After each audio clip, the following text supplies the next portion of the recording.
Hi, welcome to Off Script. I'm Zach Lewis. And I'm Dr. Draper. Today on the show, we're talking about John Wick Chapter 4. I think it's our first formal review of a John Wick movie on the show. Andy talked about him briefly when he rewatched them not that long ago, but we actually saw it. It's my first one I've actually seen, so we're going to talk from somebody who's seen them all and somebody who hasn't seen any of them, whether or not John Wick Chapter 4 All is worth 3 hours it. for your first outing. Boy, yeah, what a first outing it was. We're also going to talk about Shazam 2. Came out just last week. Shazam Fury of the Gods is the formal name. It's been 4 years since the last Shazam movie. Does the superhero still hold water? Can they capture the lightning in the bottle that made the first one so exciting?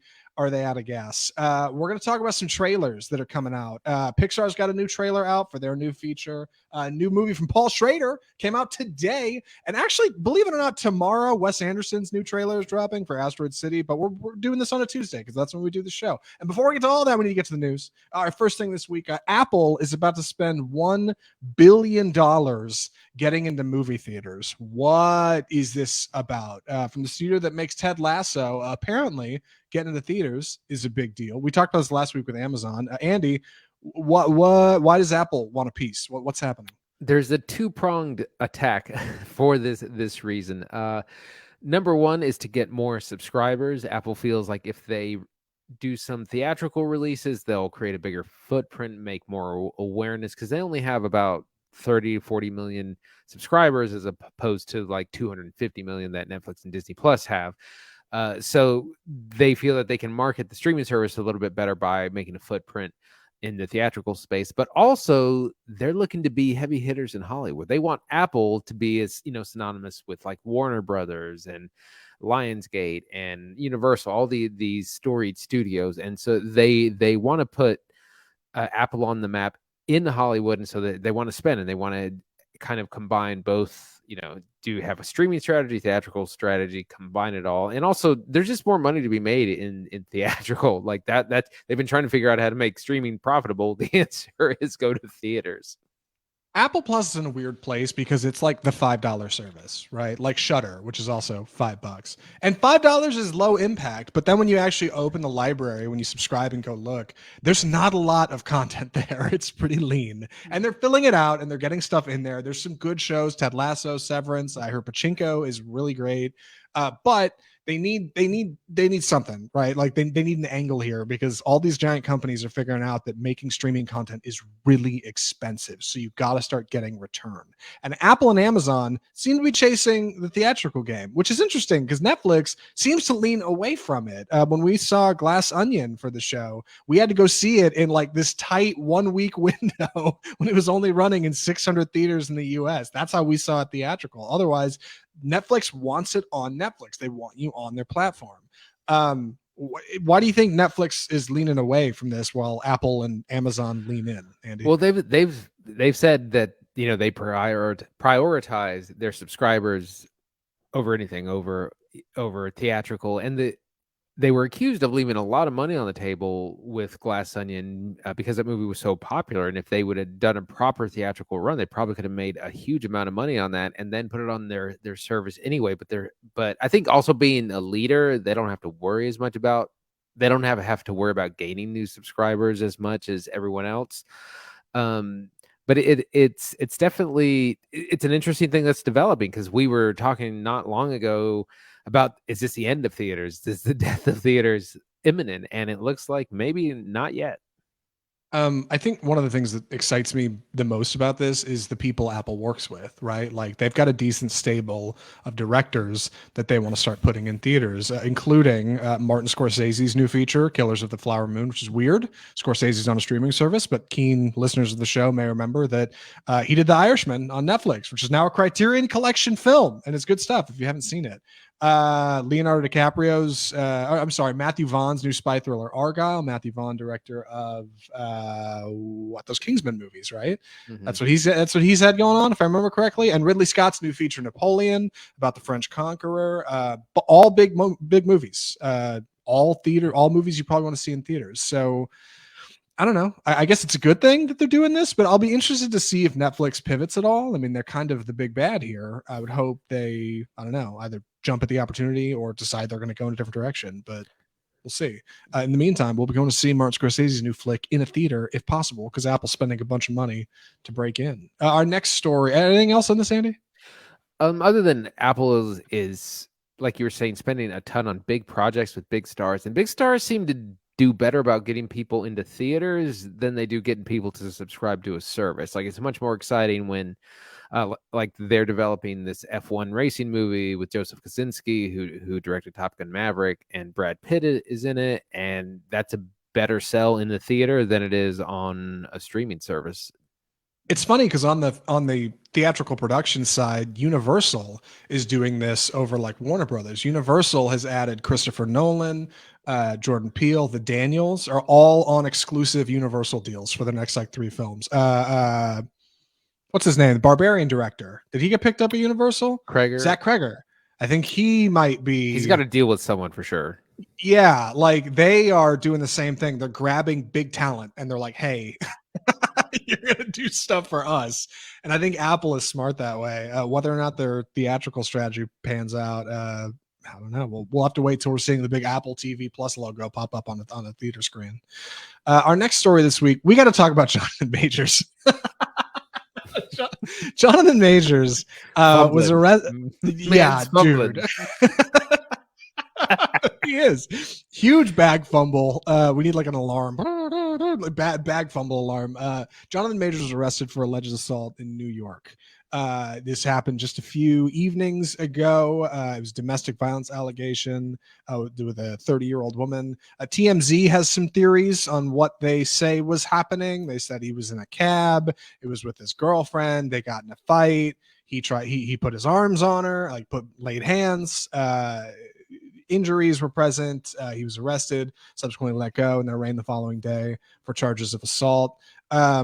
It's not looking good for our up and coming star, right? Jonathan Majors recently was in Creed 3. He is Kang.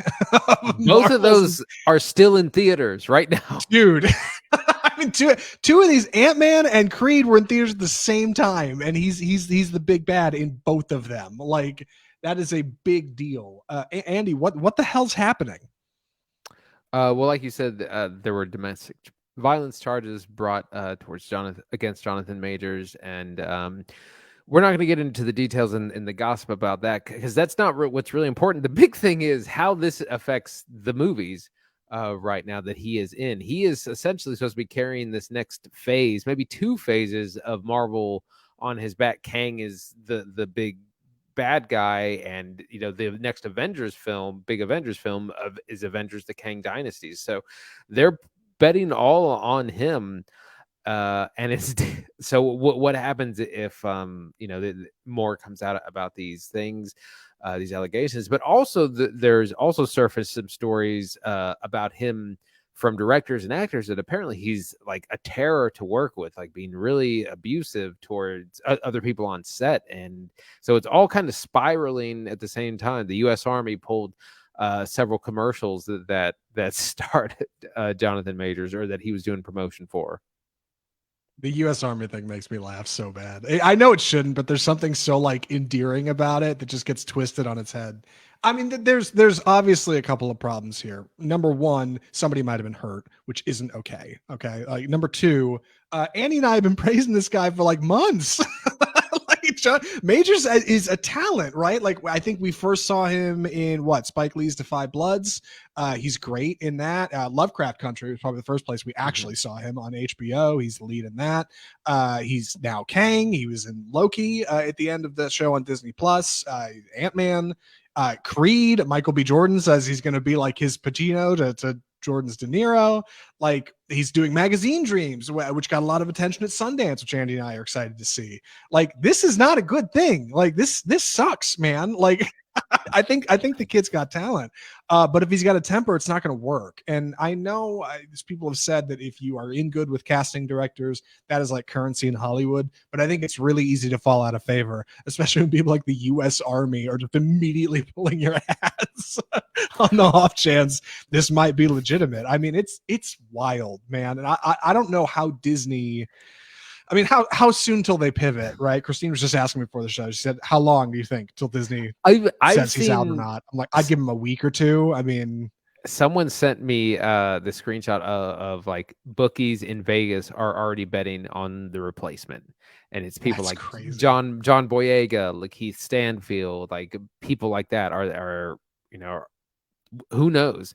Man, But the other thing is going to be interesting to watch to see how far the studio will go to protect their asset, because as we look at Ezra Miller, who was the real life terror from the DC universe, like multiple arrests, like crazy stuff.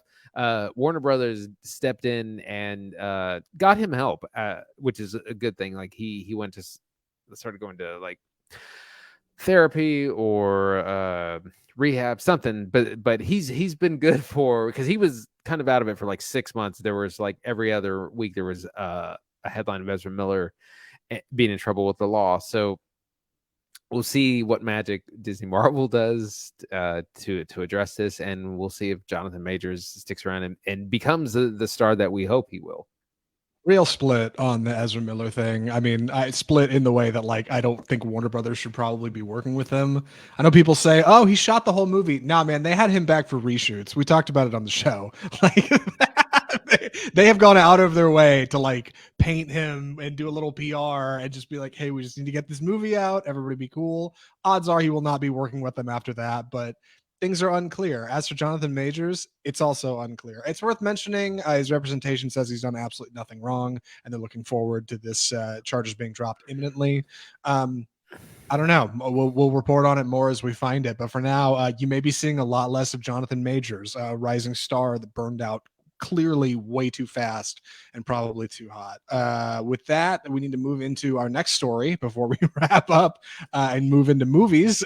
John Wick Chapter 4 is just blowing out Shazam's legs at the box office. man's on his knees with a huge box office opening this weekend for the fourth installment in the franchise. Hard to believe, honestly, having not seen any of them. Hard to believe it did this good. Andy, what are the numbers? John Wick Chapter 4 came in at 73.5 million, which is a best for the series. And every movie has made more than the last. The first one made like 14 million. It was a very small movie, and it just kind of became this cult hit. And every entry since that, John Wick 3 made around 50 million. And so it's really rare that a fourth movie is like the best in the series box office wise. And meanwhile, Shazam Totally Tank dropped almost 70% in its second week. That's pretty bad. There's conversations about is the superhero fatigue setting in, because Ant-Man has also kind of been disappointing. I don't think it is. These are just been two kind of mediocre movies, and it shows what happens if you don't bring much better stuff, especially when we have better films to choose from. Yeah, we were just talking about before the show started. I was reading somebody on film Twitter said, you know, Marvel's out here trying to make Ant-Man 3, and meanwhile American audiences are seeing the likes of Avatar and Top Gun and RRR and even something like John Wick 4, and it's like it just doesn't, comic book movies are not measuring up anymore. And like even if you're going to be something endearing like Shazam, which got a lot of warm reception when it came out in 2019, right? It's been a minute since the sequel, and I think people are just a little tired, right? Like I think super fatigue starting to set in. One thing I did see that I think might be a good like real measure of where people are at is I want to see how well Guardians 3 does. Do people turn out for Guardians 3, or does it get the same kind of fall off as everything else has? Because I think that one's supposed to be a bit premium. And for what it's worth, like people turned out for Spider-Man. Okay, so clearly it's not Deadsville out there. I think, dude, just audiences want the smoke. Like they got to have something better than just like your generic Saturday morning cartoon comic book film. That's part of it, because when Marvel first started, we got one film a year, maybe two, kind of in that first phase. In 4 years, we got 6 films, and that led up to the big group film. So they were doing a lot less, but each film was much better than a lot of the. It's almost a quantity over quality right now. Yeah, and Marvel's got a quantity problem. This year they're supposed to have what, 4 or 5 like full features coming out. I think the next one's supposed to be the Marvels, which like we've heard nothing about. Like I just I don't know, man. I think they might be trying to pivot. That would be my best guess. There's also been some shakeups in Marvel's tent, of course. They just had Victoria Alonso leave, which is apparently turning into a whole thing over there that we're not going to get into. They've got their new CEO, which is their old CEO, Bob Iger, back. They're making cuts. Like they're trying to do something, but like it just may be a little too late, like for the money they're spending on these features. I know Ant-Man 3 is what, not supposed to make back like what it was originally. Right. So this is a really strange phenomenon as well. So Ant-Man 3 opened up the best of the Ant-Man series, and then it's steeply dropped off and is not going to make more than it's at least the previous movie, which is, it's very strange to start off so strong and then just completely fall off, because I think something like John Wick Chapter 4 is going to have some really good legs. Yeah. I mean, it's definitely had a great start. And I know that like second week fall off is like a big measure for me of like how things do. Because if a movie is not doing that well, it may have a fine opening weekend, but then like nobody comes back in week 2. Ant-Man had that problem. Shazam has had that problem. With that, we should probably just talk about John Wick 4. Andy's taking the summary on this one, which is perfect for me because I'm going to be honest, it's a little dense sometimes. I mean, not seeing these movies, To say the least. intimidating. But well, shoot, Andy, take it away, please. John Wick Chapter 4. So we pick up right after the events of John Wick Chapter 3, Parabellum, which despite seeing very recently, I don't remember the end of, because the events at the very beginning of John Wick 4 lead off of the previous film, and I just could not remember where we were. But the plots of all the John Wick movies is basically the same. He is an assassin in this underworld of assassins, and he is persona non grata. There is a contract out for his name. He is trying to shoot and kill his way to the top and get out of the life, get out of the lifestyle. But he's got to kill a whole lot of people to get there. Along the way, we meet some fun new characters. We meet Donnie Yen's Kane, who's a blind assassin who's brought in to take down John Wick himself. We have Bill Skarsgård, who is the Marquis de Gramont, who is the kind of just new, large and in charge big bad in the movie. And then we have some familiar faces. We have Lawrence Fishburne as the Bowery King, who's like the homeless assassin leader, and Ian McShane as the hotelier of the Continental. There's a whole lot of lore, strangely, in these movies. It gets really into like the world and the rules and the relationships and the traditions, which is funny. It's always funny to me that there's these assassins who murder people, but they're like, no, we have rules we have to live by. Of course. But that's our setup. It's almost 3 hours long. It's a lot of fun. Zach, what'd you think? So going into Shazam, going into John Wick 4, I was thinking I was going to get two things. Number one, very good action, right? That's what John Wick is praised for. That is fundamentally the legs that have carried the series as far as it's gotten. I figured that action was going to be great. And number two, I was not going to understand the plot because I knew it gets weird. I've seen the first half of one, and I never really got through the rest of it. I fell asleep. All right, it's not complicated. and I haven't seen 2 or 3, but I know it gets a little kooky. And when we went and saw this, we went to Alamo Draft House, love Draft House. And when we walked in during the pre-show, they had this like explainer of like, here's a reminder of everything that happens in the John Wick series up to John Wick 4. So you're ready right before the movie starts. And we walked in halfway through them explaining John Wick 3. And I was like, I have no idea what is going on. I know there's this family and a table and Ian McShane's in it and Lawrence Fishburne's in it. And I don't really know what's going on, but I know it's complicated. Right. And so I figured getting into this, that would be the case. I feel very good in saying, as a new viewer of John Wick, it is not that complicated. Thank God. Like they appeased me. It's not too twisted. There's a lot of characters, but all the relationships are really simple. It's not actually that dense on dialogue, and the action really is better than I thought it would be. Like, fantastic work. John Wick 4 is a lot of fun, despite the insane runtime, and that is high praise from Off Script. Despite the nearly 3-hour runtime, this is a fun movie. but it is. John Wick 4 is great. I'm excited to talk about it. I need to go watch the other movies. Right. So I'll start with the runtime because I was a little skeptical about this too. I was like, it's going to be too long. There's no way they can keep your interest, but it actually does manage to do that, and they do that by just moving it along quickly. They don't have a lot of like slow and dead parts. Like there's action, but it also is just paced really well.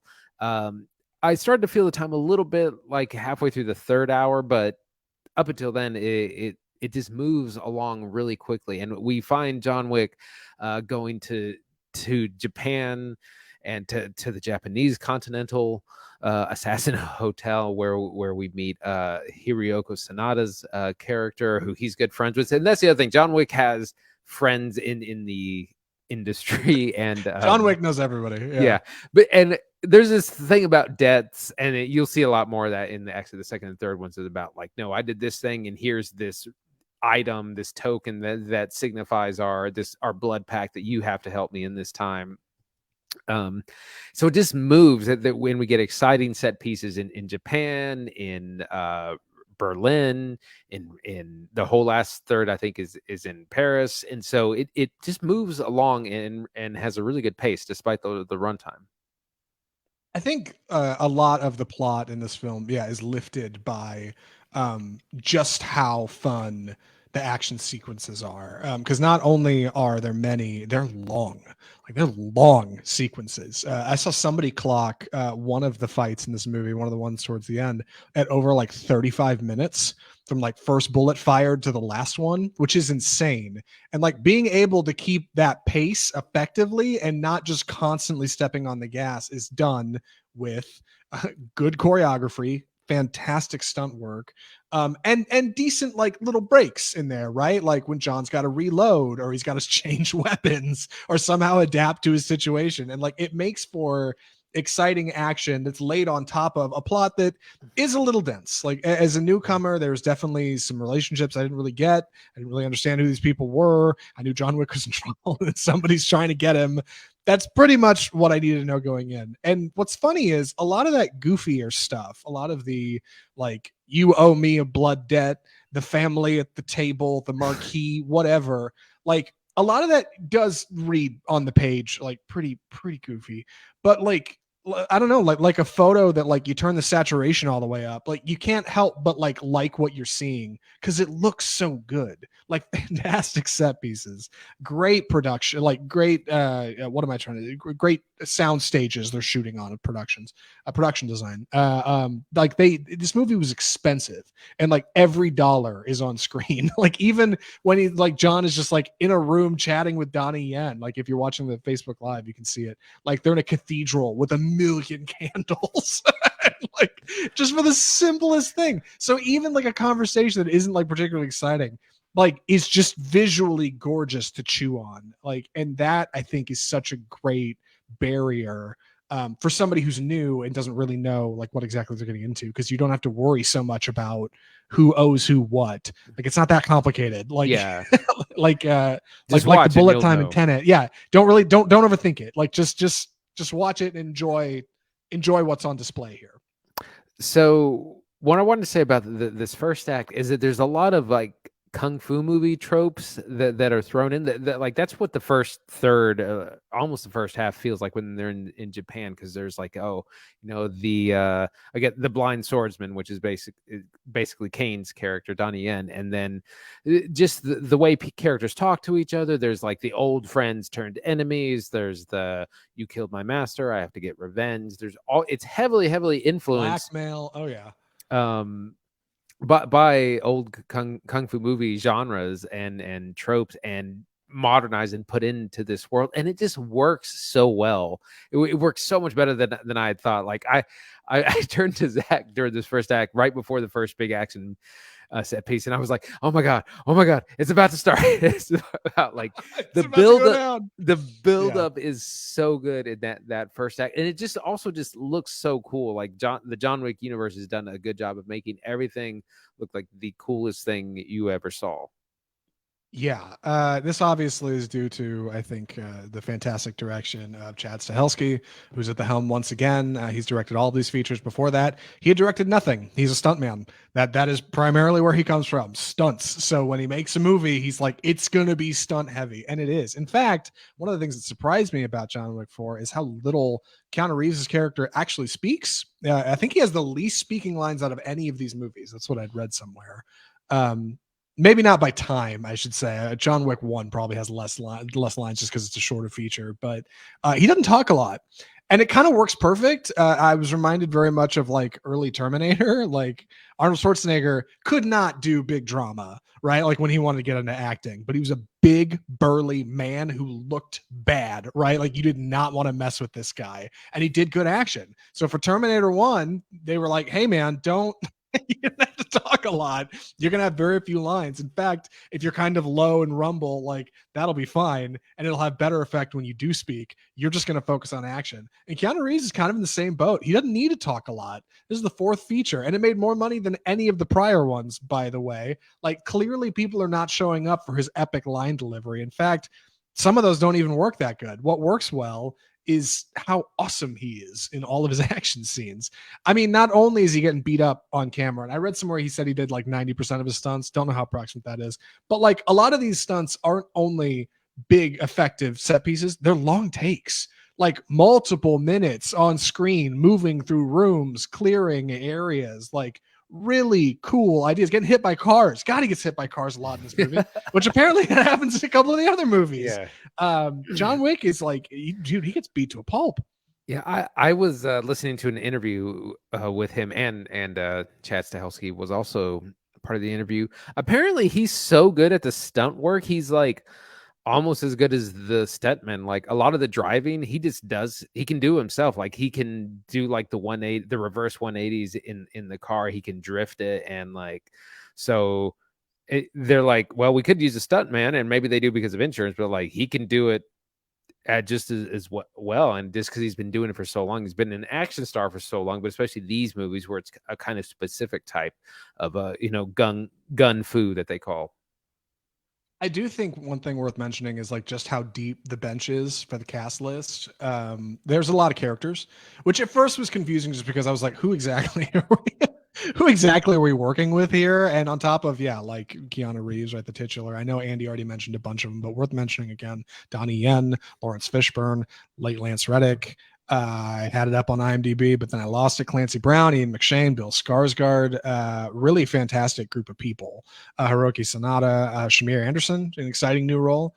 And one thing I think I liked is not only does it not go to the trouble to explain every little thing about every person here, it also does not necessarily like wrap up perfectly everybody in a bow because, as the movie says, this is a chapter. This is like one of what is supposed to be a larger story, right? This is one thin slice.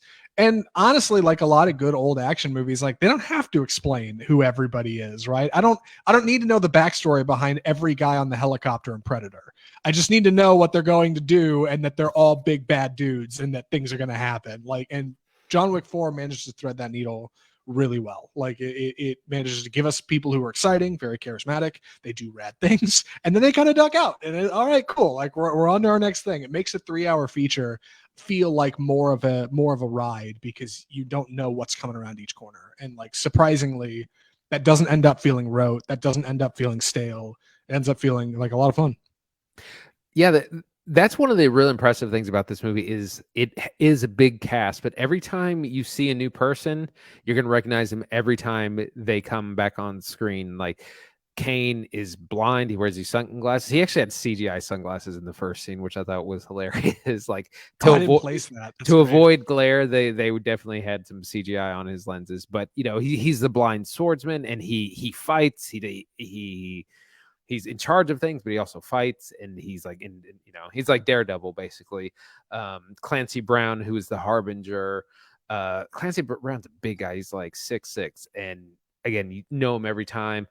Bill Skarsgård is the Marquis, immaculately dressed. They do such a good job of introducing new people, having them be really different characters and looks, and you remember all of them throughout the movie. One thing I wanted to mention before I kind of wrap up, because I am running out of things to say, but I want to talk about things that are memorable in this feature. Because I was thinking about like 2 hours into it. You've seen a few set pieces, more than a few action scenes at this point. Like you've seen some rad stuff, and there's really great visuals and really great set design and really great actors. And I was thinking, like, what's going to jump out here and that I'm going to remember in like a decade, right? Like not like memorable, like you're doing dishes next week and you remember, oh yeah, is that cool scene in John Wick 4 or something that like really is exciting. Like what's going to happen here that's really different. Keep an eye out for a scene.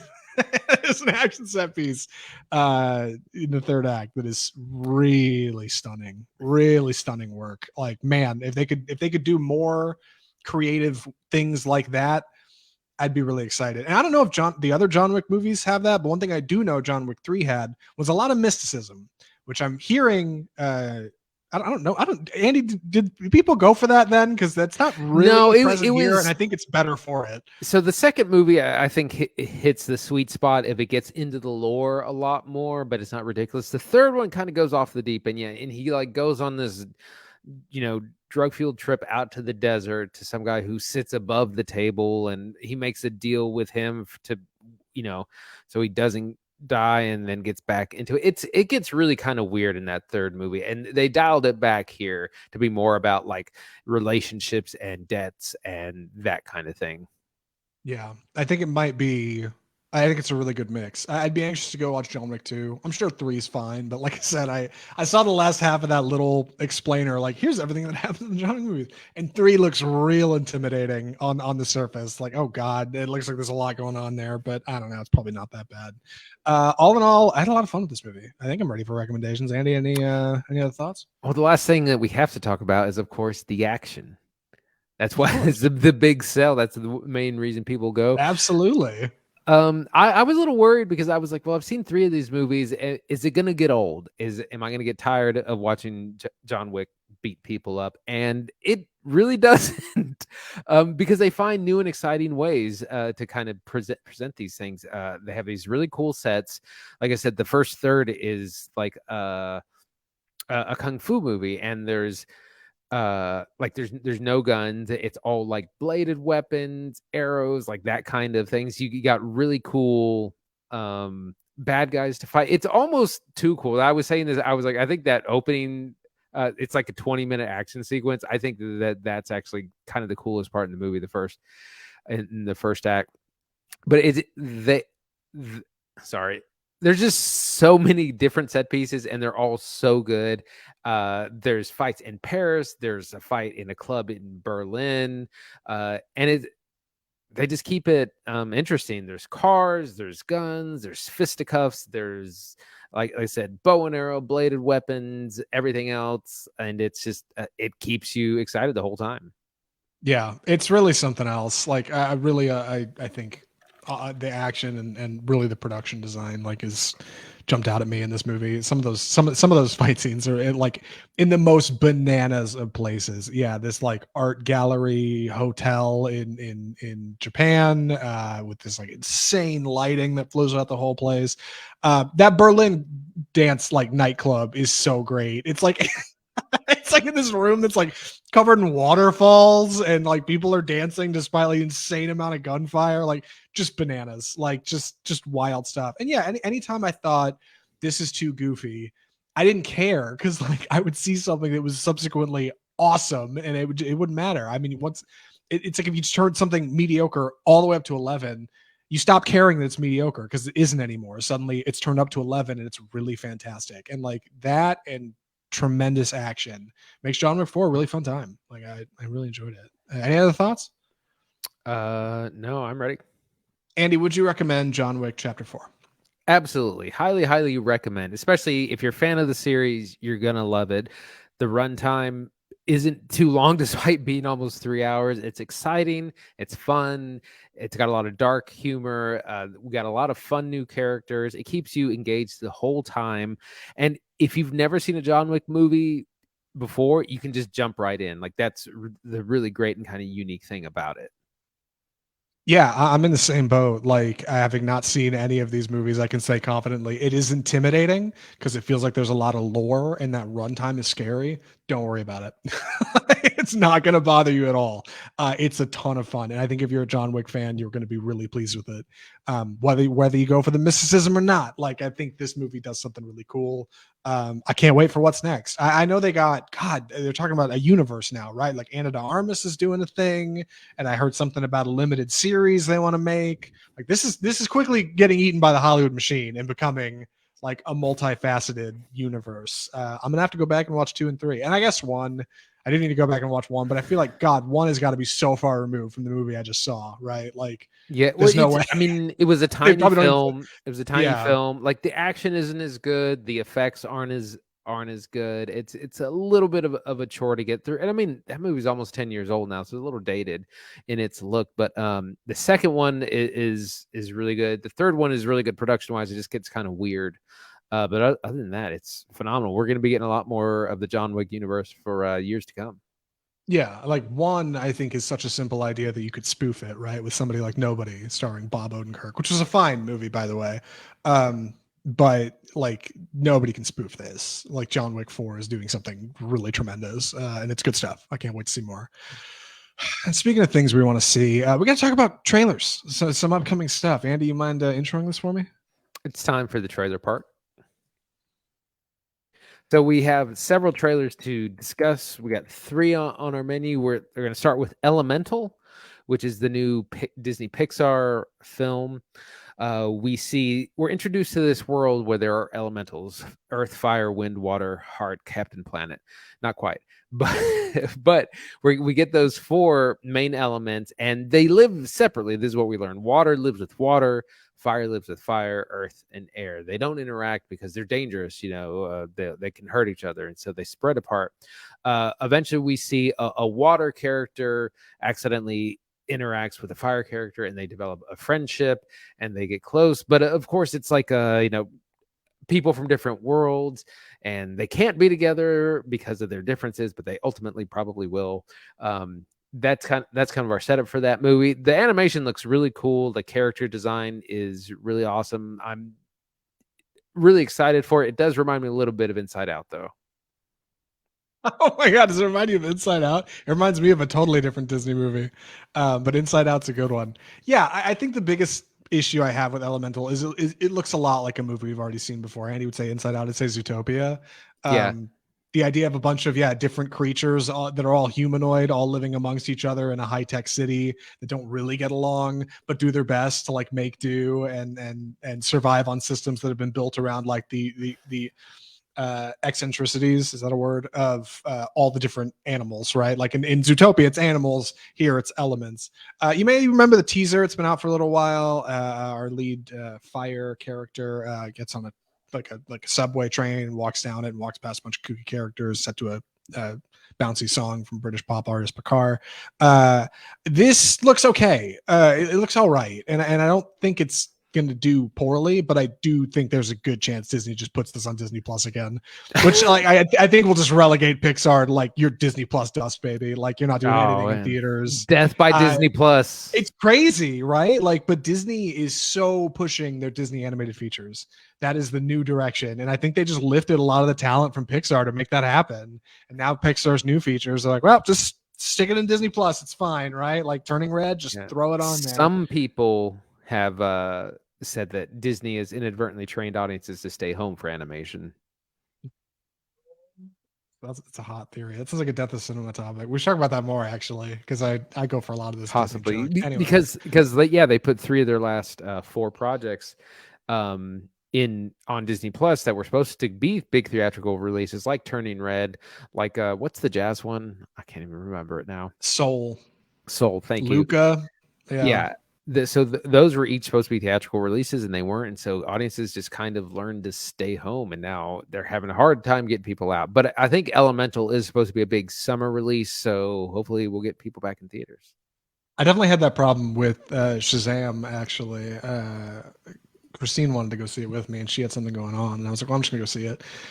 And she was like, oh, okay, yeah, that's fine. And I was like, I mean, it'll be on HBO in 90 days. Like, do you really want to go see it, right, and spend 3 hours in a theater and $15 on a ticket, or do you just wait for it to come out and then you can watch it while you're doing laundry? Yeah. Like, it's tough, and it's a shame that like animation feels like it's going that way.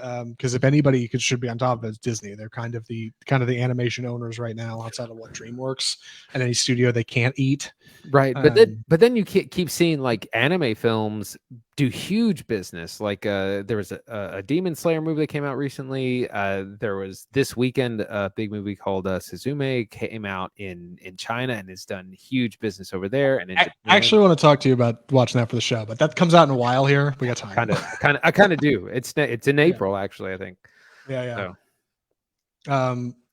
Animation's in a funny place. We'll talk about it more. With that, we should move on to our next movie. I keep saying with that, like I'm going to transition into our next review. We got 2 more trailers to talk about, and the first one's from Paul Schrader. It's Master Gardener. I was not that familiar with Paul Schrader before I went and saw The Card Counter. I knew he'd done First Reformed, which has a lot of memes on Twitter, but I hadn't really seen more. I knew he wrote Taxi Driver.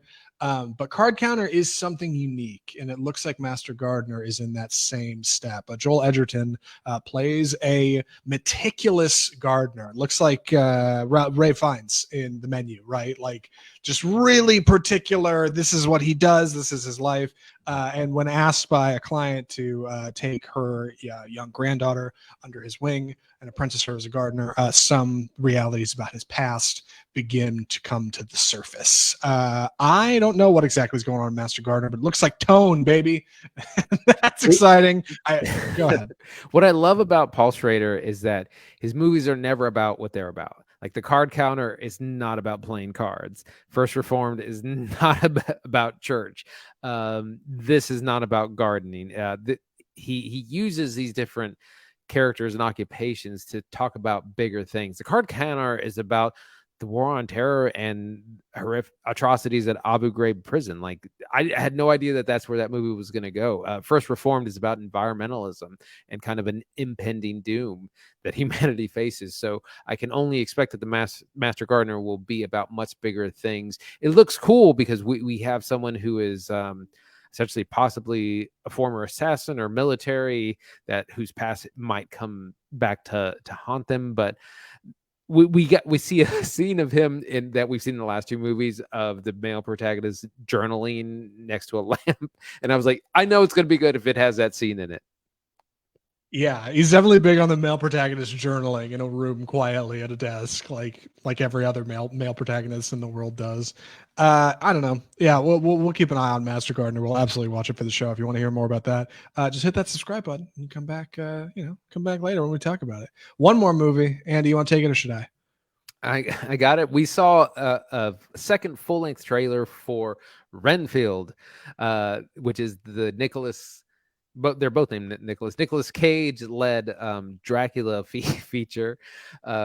Nicholas Cage, of course, plays Dracula himself, which is going to be brilliant. And Nicholas Hoult, who we know and love for Mad Max Fury Road and a bunch of other films, will be playing his henchman Renfield, who's kind of been cursed to wait hand and foot on his master Dracula for the last 100 years, and he's looking to get out of it, but in a kind of modern twist. He's like in therapy and he's trying to break this toxic relationship with Dracula, but this trailer has a lot of action in it, and it looks kind of give us a little bit more of the tone. It's definitely going to be an action comedy. Awkwafina is in it as well as a security person. And looks like her and Nicholas Hoult will have a love story as well. But it just looks like so much fun and looks so ridiculous. And Nicolas Cage in the most ridiculous Dracula costume outfit and look. I mean, he just gets to go off the way we love when he does.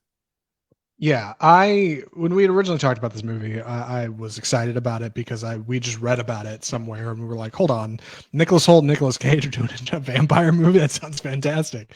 And then the first trailer came out and I was like, ooh, okay, that maybe looks a little goofier than I expected. Second trailer looks way better. And I mean, a good trailer will make the difference, right? Like between whether you perceive a movie as good or bad. Oftentimes people don't even end up seeing the feature. So I'm pleased to say trailer 2 looks a lot better than trailer 1, even with Creep from Radiohead over the top of it. I like that Nicholas Hoult looks like he gets a little bit of a backbone in this one. Like the first one, he's just a total pushover.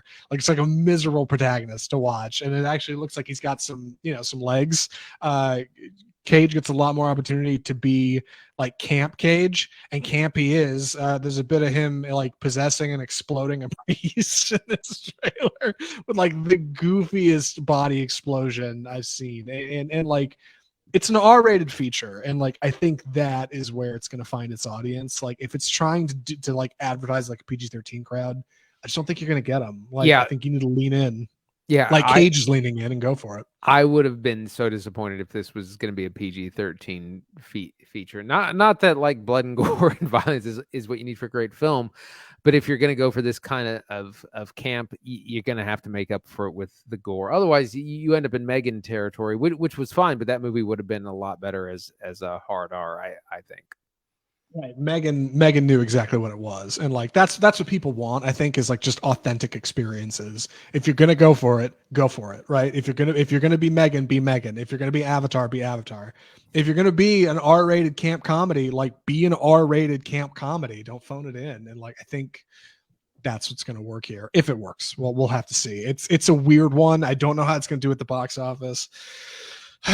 But with that, we should move into our final feature. I'm going to take the summary on this one, so please excuse my clumsy delivery. The movie is Shazam, Fury of the Gods.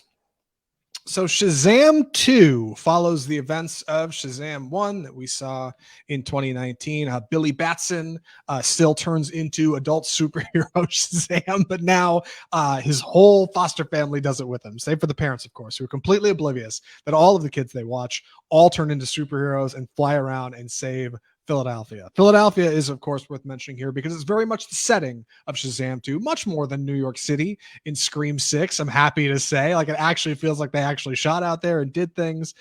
Philly is overtaken by a giant dome and an evil force when three mystical gods or goddesses, I should say, arrive from an alternate universe of history and lore and mythology and Greek monsters, minotaurs and cyclopses, all that kind of thing, to steal what I believe is a wizard's staff that then turns into the apple of Eden that they got to plant to grow a thing. Honestly, it's a little complicated. Yeah, it gets super complicated. It gets really complicated. But what's important to know is Shazam, I think, has always been a bit lighthearted, right? A bit goofy, a bit comic booky. And Shazam Fury of the Gods firmly plants a foot in that direction by saying, look, we're not the Dark Knight. We're not the new Superman movie. We're certainly not a Zack Snyder film. We're something all our own. We're Shazam. And the question is, can Shazam 2 manage to grab and hold on to what Shazam 1 had? Andy, what'd you think? So there are things in this movie that work, and there's a lot that doesn't. It was kind of middle of the road, but it wasn't terrible. It wasn't like Black Adam where I was just like bored and rolling my eyes. I think it has a strong cast and strong characters, but just the plot is all over the place. Like as you were explaining it, I was having trouble remembering because it's so convoluted. It's so complicated. The daughters of Atlas come down and they have to get this thing and then get this person and then break this thing and then plant that thing. And it's all excuses for, to use a lot of CGI effects, which don't look all that great. But there are parts that work. It's really funny. I think there are a lot of good jokes that land. I didn't have a very full theater, but it would work pretty well in a larger theater. But just the plot is just all over the place, and I just couldn't really follow it. And I love this stuff. Like I've read Shazam comic books. Like I'm very familiar with this genre, and I love it. And I was still like, what is going on? I do want to talk about like this movie's positioning in the comic book like fervor that people have kind of fallen out of, it seems lately, along with where it is after Black Adam. We talked about that a little bit last week, but I want to talk about it more towards the end of this review. For now, let's talk about the film, right? That's what's important. So Billy Batson is growing up, all right, and he's soon going to age out of his foster home and doesn't really know his direction, right? The movie actually opens with him talking to a pediatrician, like a therapist, about this kind of imposter syndrome. Like, hey, I'm supposed to be the leader of these group of superheroes now, and there's all these other superheroes like Superman and Aquaman and Wonder Woman, but I don't feel like I match up to any of them. And then as a foster kid, I don't feel like I can really hang with everybody else, right? The movie doesn't really continue to run into any of that. it actually pivots right around there. To Freddie Freeman, who is played by Jack Dylan Grazer in the movie. You might remember him. He's from the first movie. He's the kid with the crutch, handicap. Then he turns into Adam Brody. He calls himself Captain Every Power in this movie, which is funny. And this movie really like is kind of his movie, which is weird. Asher Angel, who plays Billy Batson, he's got like 4 scenes out of like Shazam mode, which is Zachary Levi, right? Meanwhile, Jack Dylan Grazer like is all over this feature. He falls for a girl at school, and it turns out that is a bit of a ruse, and he ends up being kidnapped, and he loses his Shazam power, and Billy and friends have to save him. He gets a lot of opportunity to kind of like flourish on screen and do exciting things. Meanwhile, our 3 villains, This is getting so complicated. It's getting really complicated. I know. I'm sorry. I'll wrap it up. Our 3 villains, played by Helen Mirren, Lucy Liu, and Rachel Ziegler, a newcomer from West Side Story, all arrive, and they are there to dominate Philly, which is weird, and take back the power that Shazam Blue sky beam. given. Yes, that's the whole thing. Yeah. That you can't see in any exterior shots, like because it's just a blue sky, unless they actually fly up to it, and then you can see the barrier. But it's fine. It's cheaper CGI that way. They are there to antagonize and mess things up. And what's weird is like I felt like a lot of that would play like in a normal setting for a comic book feature. If this movie came out 5-10 years ago, like I said with Ant-Man, like it would be fine. Like, and there's creatures at the end and CGI and magic powers and that's a wizard and that's all great. But like, I just don't like, it's just hard to care and it just feels complicated. And I can't tell if I'm getting old or like the formula's getting old, right? Andy, what'd you think?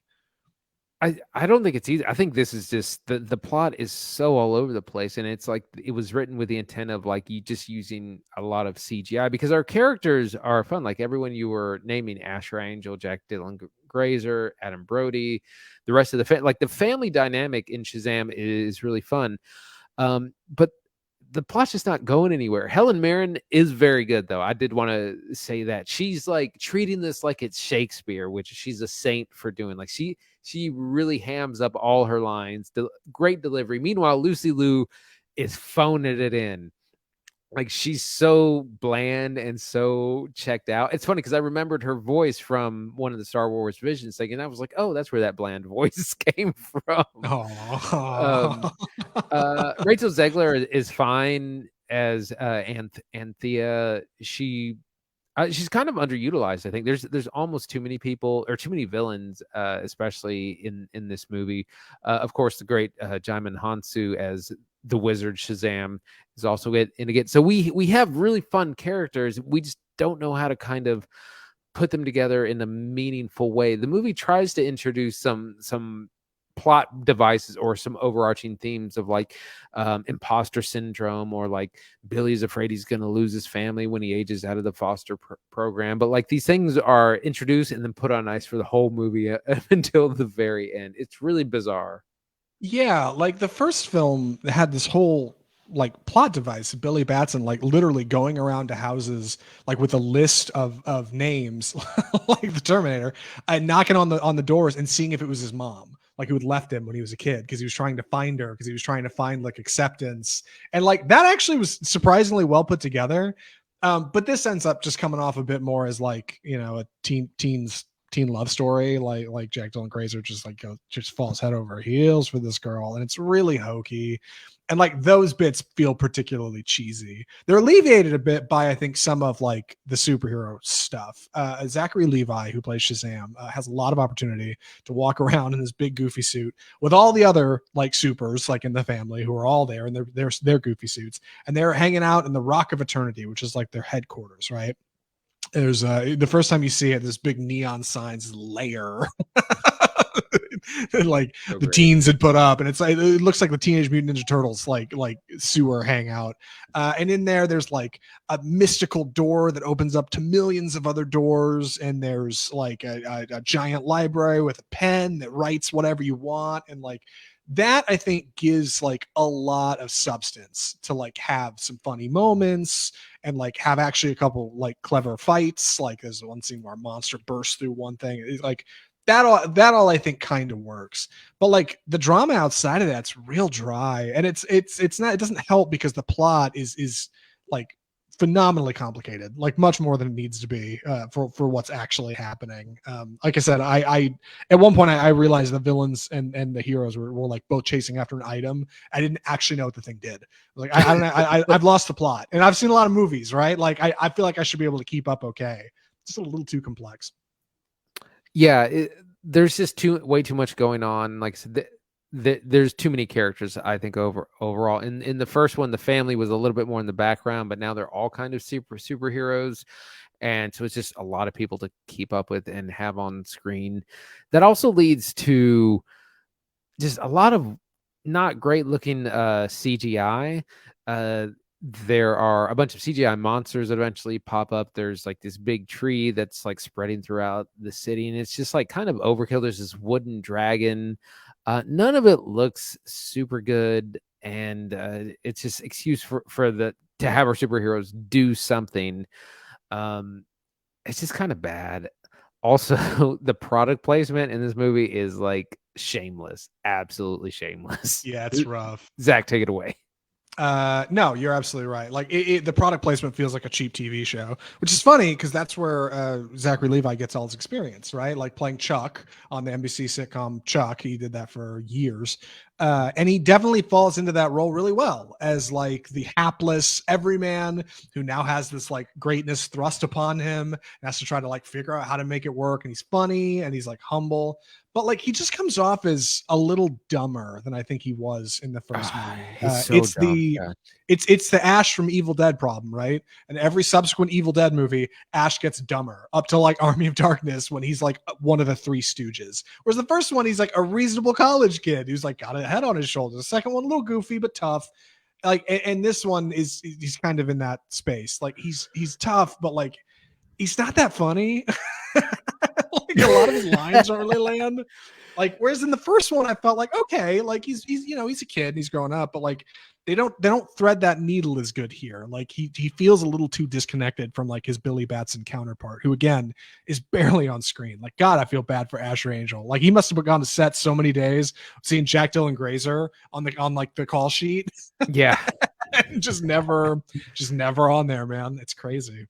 Yeah, Jack Dylan Grazer has the real drama, the real world problems. He is worried about aging out of the foster program, being kicked out of the house and the family when that happens. He's worried about the imposter syndrome of not feeling like a superhero. But yeah, for some reason they make when he turns into Shazam, he's like a moron and he acts like a 13-year-old, not like a 17 or 18-year-old. And it's really bizarre. And the thing is, the comics aren't like that. Like Billy Batson is, a younger person, but he's not a moron. And also in the comics, they kind of just keep him in Shazam form most of the time because that's a little bit easier to deal with. But they've gone with this, big, like the movie Big, dynamic for this, and it's like kind of starting to not work. Yeah, it really isn't. I do think like one more thing I want to say. Like I do think this movie does make an honest stab at being a quality comic book feature in a way that a lot of comic book movies don't, right? Like I feel like a lot of comic book movies, especially on the Marvel side, will harken back to elements from the comics, but they kind of phone it in. Doesn't really reach out and grab it. Whereas I feel like a lot of the things that happen in Shazam are probably very honest to Shazam comics, which I haven't read, so maybe I'm wrong. But like the Rock of Eternity, like their lair, right, where the whole Shazam family hangs out, the whole Shazam family, right, like all of them being there and having adequate screen time, like they feel like their own little like Avengers or Justice League. Steve, the pen that writes all their magical letters for them, like Shazam's ability to bounce in and out at will, like all of that feels very much like it came right off the right off the page. But I just don't think people want that anymore. Like I don't like I don't care. That's not enough to get me excited. I need something different. Like same is not good enough anymore.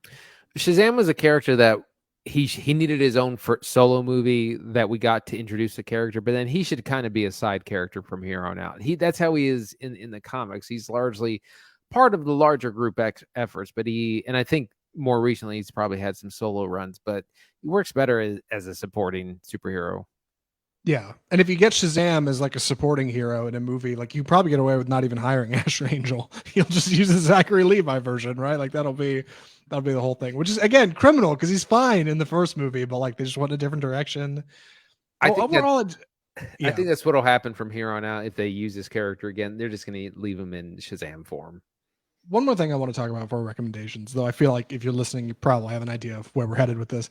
I want to talk about this movie's position, like after Black Adam. Last week, I kind of asked about it. I said, Andy, what do you think? Well, Andy had seen it last week when we did the show. We just kind of did real quick, soft first impressions, and I asked where you thought it was, like following Black Adam and how Black Adam might have affected this movie. There's been a bit of a dust up, like online, since with Zachary Levi making an Instagram post saying that The Rock functionally saying The Rock tanked this movie. Like The Rock decided he wasn't going to be at the end of it, and Shazam was not going to show up in the Rock movie. There's going to be two different things. And I wonder, do you think Black Adam took some of the bluster of this? Is it just that it was 4 freaking years and the pandemic like lost all the smoke for Shazam?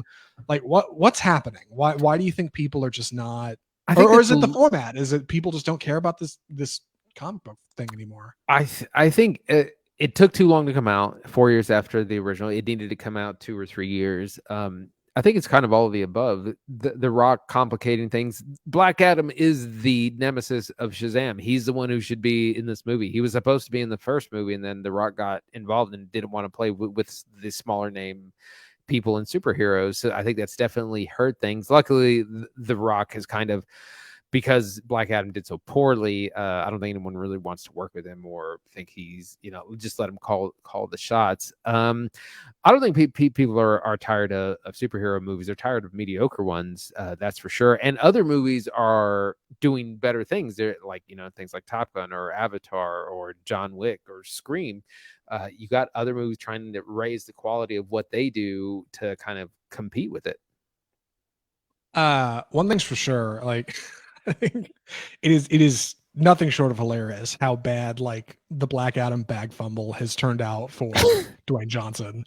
Like he's come off as a villain so bad. I think a lot of people are starting to turn on that like warm impression they had of him. They're like, oh yeah, Dwayne Johnson's a great guy. Now they're like, I don't know, man. Like he kind of grabbed the Black Adam situation, did not work out. And apparently he was tough to work with on Fast and Furious. And like, I don't know. Like he's starting to turn into a bit of a diva, behind the scenes. Yeah, absolutely. He was calling the shots on who could and couldn't be in his movie, and who could be in others. Like he said, he wasn't going to show up in the Shazam movie, and then just way too much control for someone who's not proven in the superhero space.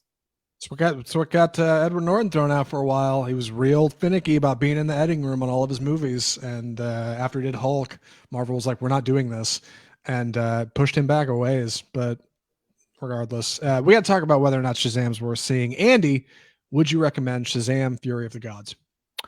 I would say save it for streaming. Definitely, if you're a fan, if you're a comic book fan, you've probably already seen it. If you're unsure, just wait till it's on HBO Max.